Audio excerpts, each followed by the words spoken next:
Social media is increasingly an important channel of importance to many brands. One reason is the massive reach provided by social media, and the other reason is that users self select into being connected to the brand on very large platforms like Facebook.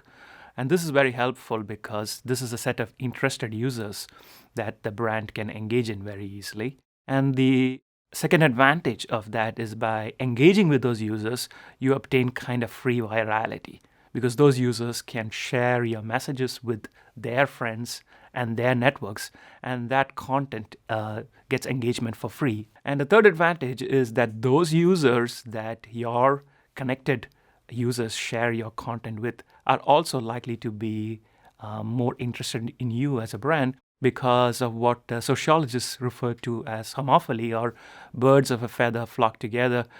Because these users are connected to each other socially, they are more likely to like you as a brand.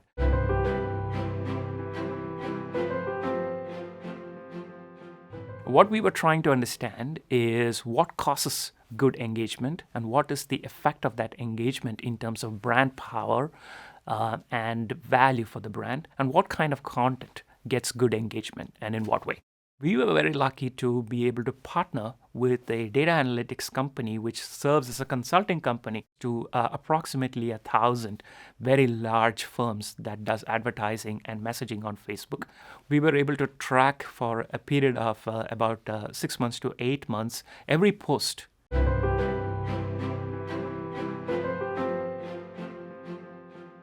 We analyzed about 100,000 messages, and then we built a natural language processing algorithm by which we classified various attributes of that content. When we looked at what kind of content produced meaningful engagement in terms of shares, likes, and commentary, we find that the inclusion of brand personality content in a message produces a massive amount of lift or improvement in engagement. When we look at the inclusion of performance content, for example, information about prices or deals or coupons, we find that it produces very little engagement. As you get more engagement, newsfeed or algorithms will give you higher ranking, and then you get exposure to more consumers.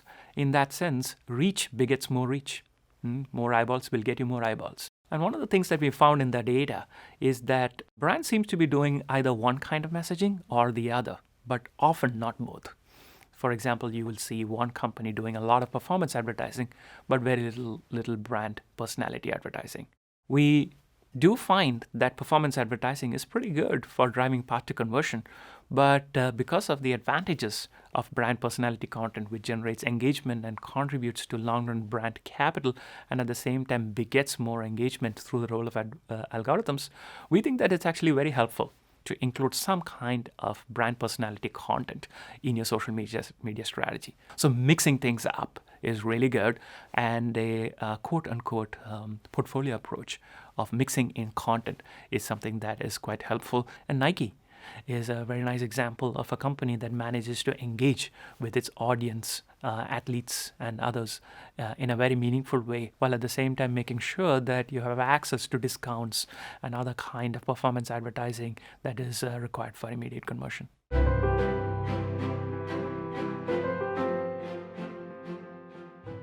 Marketing has now become a very data-driven field, and as part of that evolution, we can now collect actual data on what consumers and human beings actually do, which is vastly superior to stated intentions data. And I think that is the holy grail of marketing, because a lot of expenditures on marketing tends to be targeted at people who either don't respond to it or would have bought anyway, in which case you should think of it as a cost, not a benefit.